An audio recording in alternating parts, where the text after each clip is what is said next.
I'm going to start at the moment. The knife should have cut clean, ribbon stretched tight, cameras up my sign. Lila's table glowing under thrifted string lights, and then I see him through the glass. Damian Cross in a tan suit and aviators. The man who tried to burn my future down, watching like he owned the view of my happiness. And I say into the mic, steady, "This place exists because fire couldn't finish what it started." And the crowd roars while he just stares, memorizing what he couldn't break.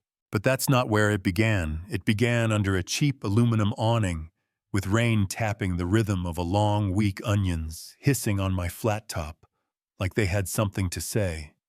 And a soaked man in a gray hoodie whispering, "Just something warm, I don't care what," so I slid him a bowl of short rib stew and a honey cornbread wedge, tucked a sprig of thyme because my mama Lila always said, even tired folks deserve pretty.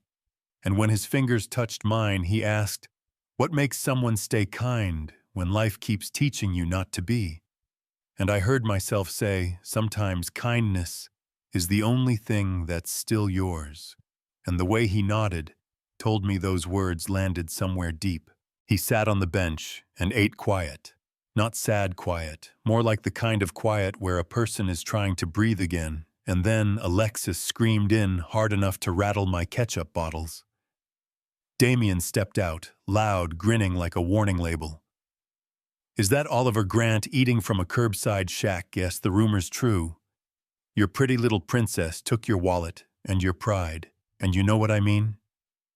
That tone some men use when they think poor, and black means soft and small gasoline in a sentence. So I stepped out with my spatula like it had a crown. Sir, this is a kitchen, not your stage.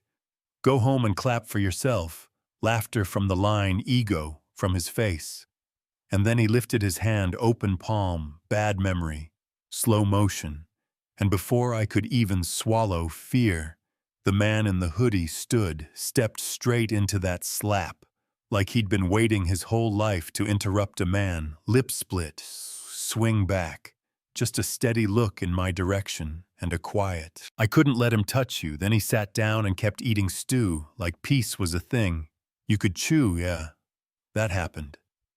He came back the next day, and the next, and the next.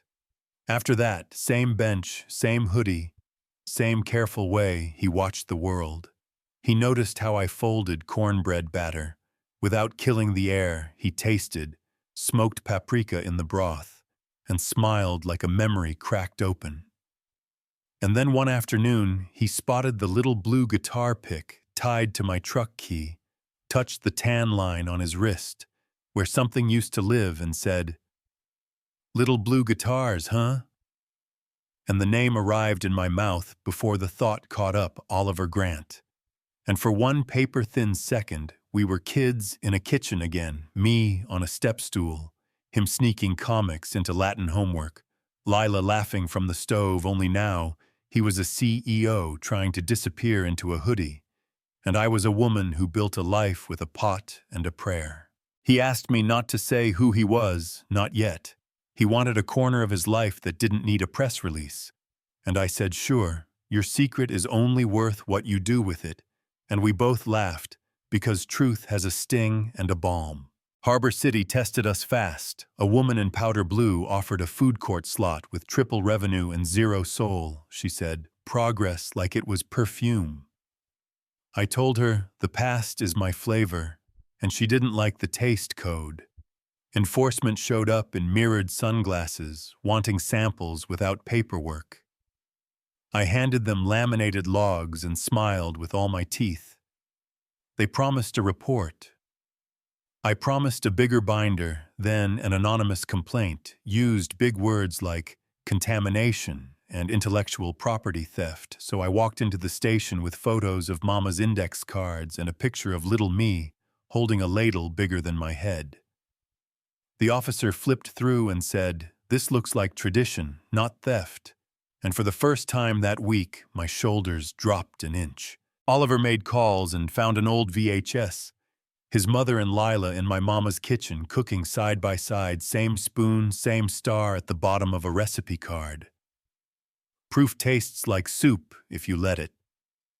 We watched and cried, not embarrassed. Just human, then. Nia Torres, an investigative journalist who listens better than most people breathe, recorded my story for her podcast with facts. Not violins, the episode dropped at sunrise, and by 9, the line wrapped the block. A church nurse ate on her break and almost fell asleep with her spoon still in her hand. An elder gripped my fingers and whispered, "Your mama fed me after my husband left." I never forgot that taste. Joy is heavy when you're not used to carrying it heavy in the sweetest way. The shadow work started right away. A black SUV idling across the street 3 days in a row, blocked calls that said nothing and felt like everything, and then the brick building. Oliver had shown me the one with strong bones. We'd started scraping by hand. Went up in smoke, firefighters said, maybe electrical, maybe not. I said intentional, and he didn't argue. We stood there in the heat of the after. You know what I mean? Where ash tries to climb your throat, and you have to choose between kneeling and cursing, and somehow you do both. And then New Hope Baptist called, "Bring the truck, baby. The lot is yours." We flipped on borrowed lights. A drummer tapped jazz under the oak. Kids chalked stars across the asphalt. By noon, the line looked like a block party. That's what community does. It tells you put your fear down. We'll hold it a while. Damien strutted in with 2 boys dressed like they just bought their first startup hoodie, knocked a prepped bowl off the counter with his elbow so it would look like gravity's fault. Porcelain broke, stew slid. The church went quiet. Oliver put a firm hand on Damien's chest, not a shove, just a boundary, and said, "That's enough, Damien. Spit charity case with a temper," I said. "Bless your heart," and meant none of the blessing. Then Oliver handed him a letter, cease and desist harassment and interference with receipts. Nia held up a recorder and said, "We're live, by the way, and for the first time I saw fear flicker in a man who thought he could buy the weather he left. We mopped, we served, we won by stirring, not spiking. We signed a lease on a tired corner shop with a good roof, and a landlord who asked us to name a biscuit after his late wife, so we did. Dolores Honey, brushed soft as forgiveness. We hung Lila's handwriting, where the morning light could touch it. We built scholarships for kids who cook in small apartments, with big dreams, and on the day the plaque went up, they didn't want us at their tables, so we built our own. A pale woman in a wide hat hovered near the door, hands shaking around a purse. She said her name was Marianne Whitaker. Her husband was Judge Thomas Whitaker. My mama had worked for them once, she said. Lila saved my son's life, and I didn't save hers, then handed me a photo and a check that tasted like apology. I didn't want to take it, she said. It's not charity, it's repentance, so I put it in the scholarship fund and slept an hour deeper that night. A courier dropped a thick envelope later, grainy photos, a note that said he wasn't just a judge, he was her secret and yours. My stomach fell through the floor. I opened a locked drawer and took out Lila's letter with no stamp.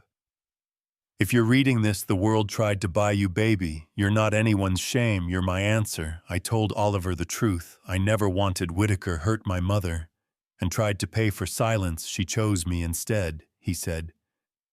Go public and scorch the earth. I said, we uplift ours and archive what was done, so. With Naya and a civil rights attorney, we submitted everything to a national archive on domestic work.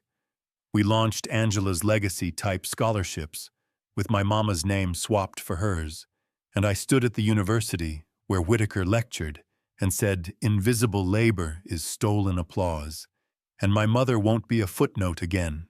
When the room stood up, I cried like a person who finally put a weight down. Days later, a lawyer named Garrett Lane walked in with a scar, and a too-smooth voice offered a discretionary inheritance, clean and quiet, if I signed. I pushed it back. He handed me a small envelope instead. Lila had left it with him for the day. I had to choose legacy.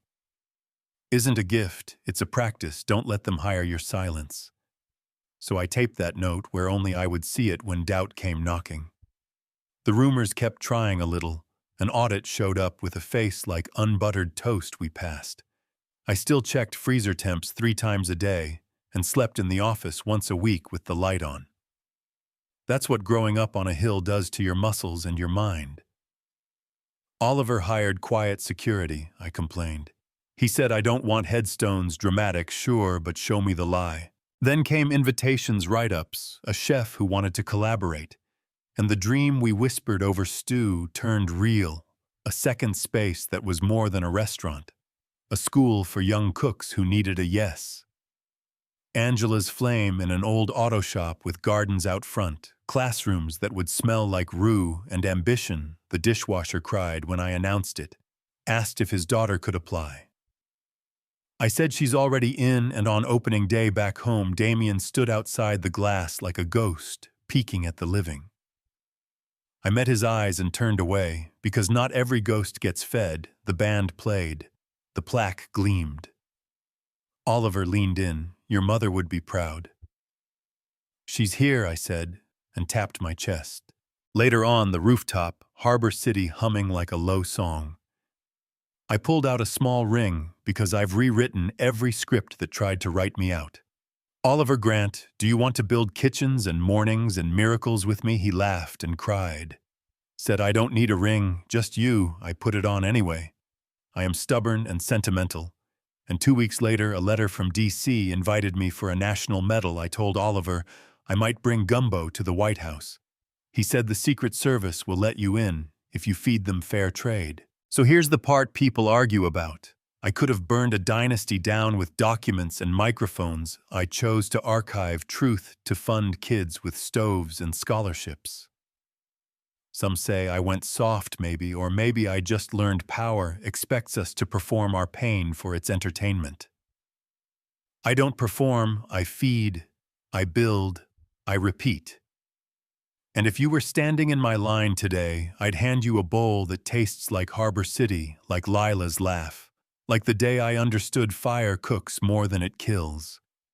Tell me what you think. Would you have scorched the earth or built a longer table? Drop your city, your story, the quiet thefts you've seen, the loud lies, the small wins that tasted like justice.